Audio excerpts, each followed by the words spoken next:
Hello बच्चों, तो acid basis में अब बात करते हैं एसिड की। तीन इंपॉर्टेंट कंपोनेंट्स में से पहला कंपोनेंट हम अभी डिस्कस करने वाले हैं। तो एसिड क्या होता है? अगर किसी लेमैन को आपको बताना हो एसिड क्या है, तो आप कह देते हैं भाई जिसका सोर टेस्ट हो, जिसकी पीएच 7 से कम हो, ऐसा सब्सटेंस एसिड कहलाता है।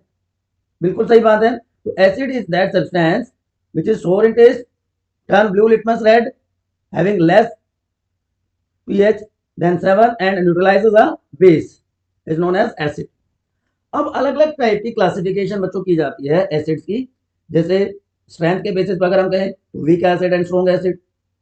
अगर कंप्लीट डिसोसिएशन हो जाता है एक्वस सॉल्यूशन में किसी एसिड का, कि मान लीजिए आपने HCl लिया और ये कंप्लीटली इस तरह से आयनिक फॉर्म में डिसोसिएट हो जाता है, तो ऐसे एसिड को हम क्या कहते हैं? Strong acid. HCl strongest acid, जिसकी पीएच कितनी होती है? 1 होती है। इसी तरह H2SO4 भी स्ट्रॉन्ग एसिड में आता है। लेकिन अगर उसका कंप्लीट आयोनाइजेशन नहीं हो पाता है, then it is known as a weak acid, like this. ठीक है। लेकिन ये एक तरीका नहीं है एसिड को क्लासिफाई करने का। देयर आर वेरियस पैरामीटर जिसके बेसिस पे एसिड को क्लासिफाई करते हैं। तो सारे मेथड्स की बात करते हैं। तो क्या क्या पैरामीटर्स हैं? सबसे पहले, जैसा कि मैंने आपको बताया, स्ट्रेंथ के बेसिस पे करते हैं। उसके अलावा ओरिजिन के बेस पे एसिड को क्लासिफाई किया जाता है, कंसंट्रेशन के बेस पे और हाइड्रोजन आयंस के बेस पे। तो ओरिजिन का मतलब क्या है? ओरिजिन का मतलब है बच्चों कहाँ से वो हमें मिलते हैं, एसिड कहाँ से ऑब्टेन किया जाता है। तो ऑर्गेनिक एसिड ऐसे एसिड्स हैं जिनको हम लिविंग ऑर्गेनिज्म से ऑब्टेन करते हैं, प्लांट और एनिमल से ऑब्टेन करते हैं। जैसे सिट्रिक एसिड, जितनी भी खट्टी चीजें होती हैं, जितने भी खट्टे फ्रूट्स हैं, ऑरेंज ले लीजिए आप, लेमन ले लीजिए, उन सब में क्या प्रेजेंट होता है? Citric acid. इसी तरह से जो विनेगर है, जो आप लोगों का आजकल बहुत फेवरेट है, उसमें एसिटिक एसिड प्रेजेंट होता है। ऑक्जेलिक एसिड टोमेटो में प्रेजेंट होता है। टैमरिंड इमली में टार्टरिक एसिड। और जो मिल्क से कर्ड की फॉर्मेशन होती है ना बच्चों, वो लैक्टिक एसिड की वजह से होती है। लैक्टिक एसिड बैक्टीरिया की वजह से होती है, लैब जिसको कहते हैं। और आप में से कितनों को पता है कि अगर मिल्क और कर्ड की बात करें तो कौन सा ज्यादा न्यूट्रिशियस है? बताओ। चलो मैं आपको आइडिया देता हूँ, curd is more nutritious. Already मैं प्रीवियस वीडियोस में बता चुका हूँ कर्ड क्यों ज्यादा न्यूट्रिशियस होता है। कमेंट सेक्शन में बताइए किसी को याद है तो। क्योंकि वहां पे विटामिन B12 भी प्रेजेंट होता है, जो कर्ड को ज्यादा न्यूट्रिशियस, ज्यादा बेनिफिशियल बना देता है एज कम्पेयर टू मिल्क। तो जो लिविंग ऑर्गेनिज्म से मिले वो हो गया ऑर्गेनिक एसिड, और जो कहां से मिलेगा? नेचर से मिलेगा, उसको क्या कह देंगे? मिनरल एसिड या inorganic acid. Sulphuric acid, hydrochloric acid, ये सारे मिनरल एसिड्स में आते हैं। तो सोर्स के बेस पे acetic acid, ascorbic acid, citric acid, lactic acid, methanoic acid, oxalic और टार्टरिक एसिड, ये कॉमन एग्जांपल्स हैं एसिड्स की। उसके बाद बात आती है स्ट्रेंथ के बेसिस पे, जो हमने अभी ऑलरेडी बात की थी कि डिसोसिएशन कितना इफेक्टिवली उसका हो सकता है। तो डिसोसिएशन के बेस पे दो तरह के एसिड्स हो गए, strong and weak. Complete dissociation aqueous solution में, तो क्या हो गया? Strong acid. तीन को बहुत अच्छे एग्जांपल है, HCl, sulphuric acid and nitric acid.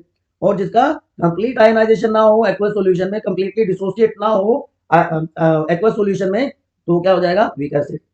मैंने अभी कार्बोनिक एसिड का आपको एग्जांपल बताया था, एसिटिक एसिड, ये वीक एसिड के एग्जांपल है। कंसंट्रेशन के बेस पे कैसे क्लासिफाई करते हैं? डाइल्यूट एंड कंसंट्रेटेड, ये कॉमन वर्ड्स हैं जो लेबोरेटरी में बच्चे यूज मतलब सुनते हैं। अगर किसी एसिड में एक्वस सॉल्यूशन में लो कंसंट्रेशन है, कि उसकी हाइड्रोजन आयन की कंसंट्रेशन को हम कम कर दें, तो क्या कहलाएगा? डाइल्यूट। या सिंपल वर्ड में ये कह सकते हैं कि अगर एसिड में पानी मिला देंगे ना, या कोई सॉल्यूशन मिला देंगे, सोलवेंट मिला देंगे, तो उसकी स्ट्रेंथ डिक्रीज हो जाती है, हाइड्रोजन आयन की कंसंट्रेशन डिक्रीज हो जाती है। ऐसा एसिड क्या कहलाएगा? डाइल्यूट। कि भाई पहले इस तरह से हाइड्रोजन आयन का नंबर बहुत ज़्यादा था, अब उसमें कोई सोलवेंट ऐड कर दिया तो उसकी वजह से हाइड्रोजन आयन का नंबर थोड़ा सा कम हो गया। तो ये कंसंट्रेटेड था और अब क्या हो गया, डाइल्यूटेड।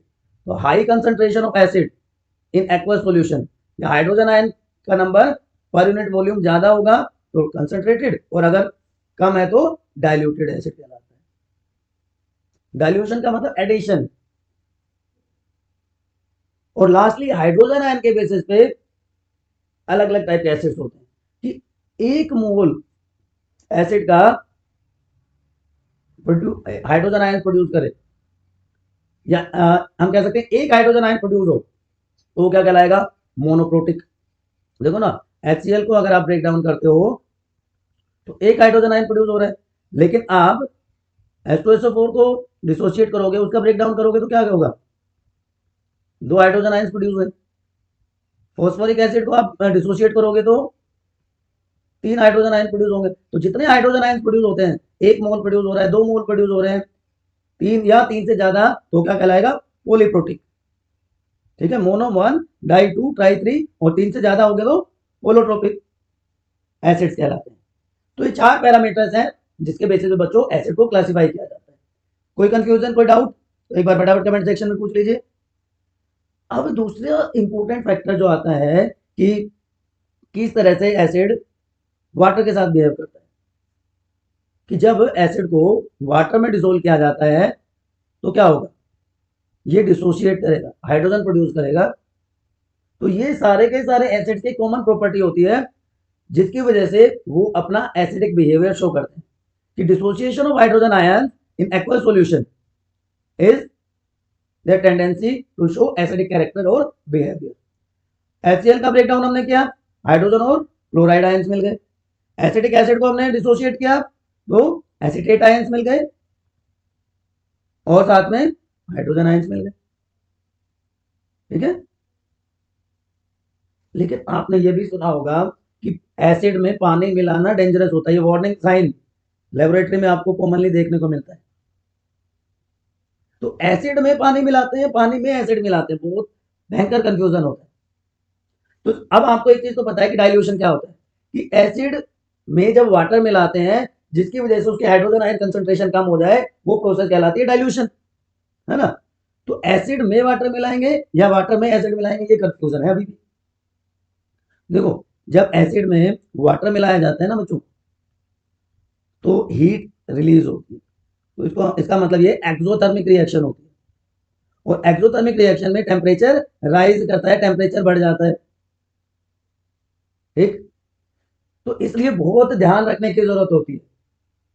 तो अगर हम मान लीजिए हमने ले लिया एसिड और उसमें बाहर से पानी मिला रहे हैं,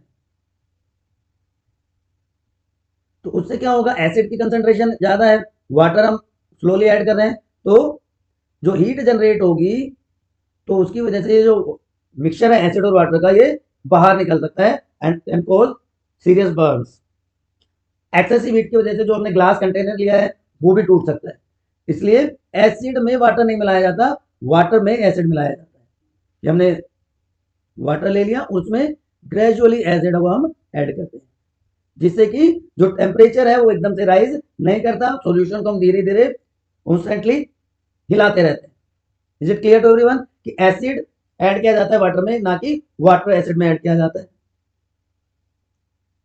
अब जब बहुत ज्यादा एनर्जी, हीट इवोल्व हो रही है, रिलीज हो रही है, तो इसकी वजह से जो एसिडिक सॉल्यूशन है उसमें वाटर ड्रॉप वाइज ऐड किया जाता है ना। और जो हाइड्रोजन आयन प्रोड्यूस होते हैं वाटर डिसोल्व करने से, वो अकेले एग्जिस्ट नहीं करते, वो हाइड्रोनियम आयन बना देते हैं। ये देखिए कॉमन सी रिएक्शन है, आपको समझ आ रही होगी। हाइड्रोक्लोरिक एसिड में जब वाटर ऐड किया तो क्लोराइड आयन प्रोड्यूस हुए, और नॉर्मली हम क्या लिखते हैं, H3O पॉजिटिव। ये क्या है, हाइड्रोनियम आयन है, हाइड्रोनियम आयन बनते हैं। ठीक है, तो ये एसिड और वाटर का हम कह सकते हैं मिक्सिंग का, उसकी रिएक्शन क्या होती है, एसिड में वाटर ऐड किया जाता है कि वाटर में एसिड ऐड किया जाता है। अब बच्चों बात आती है कि अलग अलग टाइम पे अलग अलग साइंटिस्ट ने कुछ कंसेप्ट दिए एसिड को एक्सप्लेन करने के लिए। तीन कंसेप्ट बहुत कॉमन है, तीन कंसेप्ट बहुत कॉमन है। पहला जो कंसेप्ट है दैट इज आर्हेनियस कंसेप्ट, दूसरा है ब्राउनस्टीड लोवेरी कॉन्सेप्ट, ये साइंटिस्ट के नाम है, एंड तीसरा है लुइस कंसेप्ट ऑफ एसिड और बेसिस। ये तीन कंसेप्ट, या हम कह सकते हैं तीन साइंटिस्ट ने अलग अलग टाइम पे एसिड को डिफाइन किया। आर्हेनियस एसिड क्या होता है कि ऐसा सब्सटेंस जो हाइड्रोजन आयन रिलीज करे, पॉजिटिव आयन रिलीज करे एक्वस सॉल्यूशन में, उसको क्या कह देते हैं, एसिड। कि हाइड्रोजन क्लोराइड HCl था, उसमें पानी मिलाया तो हाइड्रोनियम आयन बने, अभी पीछे हमने रिएक्शन देखी, और साथ में क्लोराइड आयन प्रोड्यूस हुए। नेट चार्ज देखें तो हाइड्रोनियम आयन के ऊपर +1 है और क्लोराइड के ऊपर -1 है। तो हाइड्रोजन आयन जो रिलीज करे एक्वस सॉल्यूशन में, वो हम क्या कहते हैं, उसको एसिड कहते हैं। ठीक है, तो एसिड एक ऐसा सब्सटेंस हो गया जिसमें हाइड्रोजन आयन होते हैं और एक्वस सॉल्यूशन में वो आयन रिलीज हो जाते हैं। सिंप्लीफाइड वे में हम इस तरह से लिख सकते हैं। बेसिस की अभी हम बात नहीं कर रहे, पर क्योंकि कंसेप्ट के हिसाब से मैं आपको बता देता हूं कि बेस हो जाएगा जो हाइड्रोक्साइड ग्रुप प्रोड्यूस करता है, हाइड्रोक्साइड आयन प्रोड्यूस करता है एक्वस सॉल्यूशन में। कैल्शियम हाइड्रोक्साइड आप देख रहे हो, कैल्शियम आयन और हाइड्रोक्साइड आयन। तो जब एक एसिड और बेस को मिलाया जाता है, एसिड और बेस को जब मिलाया जाता है तो उनकी जो रिएक्शन है वो न्यूट्रलाइजेशन रिएक्शन कहलाती है, राइट। क्योंकि एसिड का हाइड्रोजन आयन बेस के हाइड्रोक्साइड आयन के साथ कंबाइन करके वाटर मॉलिक्यूल की फॉर्मेशन कर देता है। तो आर्यनियस ने क्या कहा, जो हाइड्रोजन आयन रिलीज करे वो होता है एसिड, जो हाइड्रोक्साइड आयन प्रोड्यूस करे वो होता है बेस। अब ब्राउनस्टीड लोवरी ने क्या कहा कि जो प्रोटॉन डोनेट, देखिए बात एक ही है, सबका बताने का तरीका अलग अलग था अपने हिसाब से। तो ब्राउनस्टीड लोवरी ने क्या कहा, जो प्रोटॉन को डोनेट करे वो एसिड होता है और जो प्रोटॉन को एक्सेप्ट करे वो बेस हो जाता है। तो एसिड बेस रिएक्शन, प्रोटॉन का ट्रांसफर है एसिड से बेस में। तो जो कंप्लीट आयोनाइजेशन होता है हाइड्रोजन क्लोराइड का, उसको हम इस तरह से शो कर सकते हैं। पहले स्टेप में क्या हुआ, एक्वस सॉल्यूशन लिया हमने हाइड्रोक्लोरिक एसिड का, हाइड्रोजन आयन और क्लोराइड आयन आए, ये आर्हेनियस कंसेप्ट के हिसाब से बात हो गई, और हाइड्रोनियम आयन की फॉर्मेशन हो गई। तो ओवरऑल रिएक्शन क्या हुआ, हाइड्रोनियम आयन और क्लोराइड आयन। ठीक है, तो जो डोनेट कर रहा है प्रोटॉन को वो एसिड है, जो एक्सेप्ट कर रहा है प्रोटॉन को वो बेस। क्लियर टू एवरीवन, कोई कंफ्यूजन नहीं है, वही चीजें हम अलग अलग ढंग से देख सकते हैं। अब जो हाइड्रोनियम आयन की फॉर्मेशन हमने देखी कि H positive plus OH negative मिलकर हाइड्रोनियम आयन बनाते हैं। तो ओवरऑल रिएक्शन क्या होगी, हमारे पास एसिड था हाइड्रोक्लोरिक एसिड, हमारे पास बेस था वाटर। तो एसिड ने क्लोराइड आयन बनाए, तो ये इसका कॉन्जुगेट बेस हो गया। यहाँ पे वाटर बेस की तरह एक्ट कर रहा है, तो हाइड्रोनियम आयन जिसके ऊपर पॉजिटिव चार्ज है वो इसका कॉन्जुगेट एसिड हो गया। मतलब सीधी सी बात ये याद रखनी है, जिसके ऊपर नेगेटिव चार्ज होगा वो कॉन्जुगेट बेस हो जाएगा उस एसिड का, और जिसके बाद पॉजिटिव चार्ज होगा वो कॉन्जुगेट एसिड हो जाएगा उस बेस का। एक और रिएक्शन देख लीजिए, अमोनिया और वाटर, अमोनियम आयंस बने और हाइड्रोक्साइड आयंस बने। तो आप यहाँ पे देख पा रहे होगे वाटर यहाँ पे बेस की तरह एक्ट कर रहा है, यहाँ पे एसिड की तरह एक्ट कर रहा है। ऑलरेडी मैं बता चुका हूँ, पीछे का वीडियो जाके देख लीजिएगा कि वाटर एसिड की तरह भी बिहेव कर सकता है और बेस की तरह भी, डिपेंड करता है कौन सी स्पीशीज, कौन से मॉलिक्यूल के साथ वो रिएक्ट कर रहा है। तो आर्हेनियस ने क्या कहा कि जो हाइड्रोजन आयन प्रोड्यूस करता है, ब्राउनस्टीड लोवरी ने क्या कहा, जो प्रोटॉन डोनेट करता है वो क्या होते हैं, एसिड्स होते हैं। अब तीसरे कंसेप्ट की बात कर ले लुईस थ्योरी की, कि जो इलेक्ट्रॉन पेयर को लूज करे वो होता है बेस, और जो इलेक्ट्रॉन पेयर को एक्सेप्ट करे वो हो जाता है एसिड। तो एसिड जो एक्सेप्ट करता है इलेक्ट्रॉन पेयर को, और बेस जो डोनेट करता है इलेक्ट्रॉनिक पेयर को। ठीक है, तो लुईस एसिड और लुईस बेस मिलके एडक्ट की फॉर्मेशन करते हैं। कैसे होता है देखिए, वो इस तरह से इलेक्ट्रॉन पेयर की शेयरिंग करते हैं, शेयरिंग से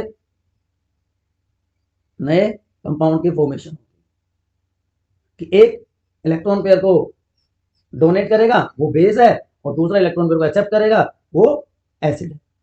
तो लुईस एसिड और बेसिस इलेक्ट्रॉन पेयर को शेयर करते हैं, उसी वाटर मॉलिक्यूल का हम एग्जांपल ले लेते हैं जहां पे हाइड्रोनियम आयन की फॉर्मेशन होती है, हाइड्रोजन आयन और वाटर मॉलिक्यूल। वाटर मॉलिक्यूल यहाँ पे बेस की तरह कर रहा है, हाइड्रोजन आयन मतलब एसिड है, तो इन्होंने शेयरिंग की इलेक्ट्रॉन की और क्या बना दिया, हाइड्रोनियम आयन बना दिया। तो अब तीनों कंसेप्ट आपको सामने है। ये दूसरा एग्जांपल ले लीजिए मेटल आयंस का। तो जो बॉन्ड बनते हैं उनको कहते हैं कोऑर्डिनेट कोवलेंट बॉन्ड्स, क्योंकि दोनों के दोनों इलेक्ट्रॉन्स जो हैं एक ही एटम सप्लाई कर रहा है, दोनों के दोनों एटम एक ही एटम सप्लाई कर रहा है, इसलिए इनको क्या कहते हैं, कोऑर्डिनेट कोवलेंट बॉन्ड। कुछ कॉमन एग्जांपल्स लुईस एसिड के, ammonium ion, hydrogen ion, potassium ion, aluminium, और बेस अमोनिया, वाटर। ठीक, तो ये कुछ कॉमन एग्जांपल्स हैं लुईस एसिड और बेसिस के। अब अगर मैं तीनों को समराइज करूं, पहला क्या था, हाइड्रोजन आयन, दूसरा क्या था, इलेक्ट्रॉन डोनेट करता है या एक्सेप्ट करता है। तो देखिए आर्हेनियस ने सबसे पहले क्या कहा, जो हाइड्रोजन प्रोड्यूसर होता है वो एसिड होता है, और जो हाइड्रोक्साइड आयन प्रोड्यूस करता है वो बेस होता है। फिर ब्राउन स्टेट लोवरी आए, उन्होंने क्या कहा कि जो प्रोटॉन डोनर होता है वो एसिड है, और जो प्रोटॉन को एक्सेप्ट करता है वो बेस है। लेकिन लुईस ने क्या कहा, जो इलेक्ट्रॉन पेयर को एक्सेप्ट करता है वो तो क्या होता है, एसिड, और जो इलेक्ट्रॉन पेयर का डोनर होता है वो बेस होता है। यहाँ पे कोवलेंट बॉन्ड की फॉर्मेशन होती है, कोऑर्डिनेट कोवलेंट बॉन्ड की फॉर्मेशन होती है। तो ये तीन कंसेप्ट थे, चार टाइप की क्लासिफिकेशन है एसिड की, और कैसे एसिड वाटर के साथ रिएक्ट करता है वो चीजें अभी तक हमने देखी। कुछ कॉमन एग्जांपल्स मैं आपको बताता हूँ एसिड के, जो डे टू डे लाइफ में हम फेमिलियर है। सबसे common king of chemical HCl है ना, उसके बाद acetic acid, carbonic acid, phosphoric acid, इनके सारे यूजेस भी हैं सामने। विनेगर में यूज होता है, कार्बोनेटेड ड्रिंक्स जो आती है उसमें कार्बोनिक एसिड यूज होता है, और सल्फ्यूरिक एसिड, नाइट्रिक एसिड जो फर्टिलाइजर्स बनाने के लिए यूज होता है।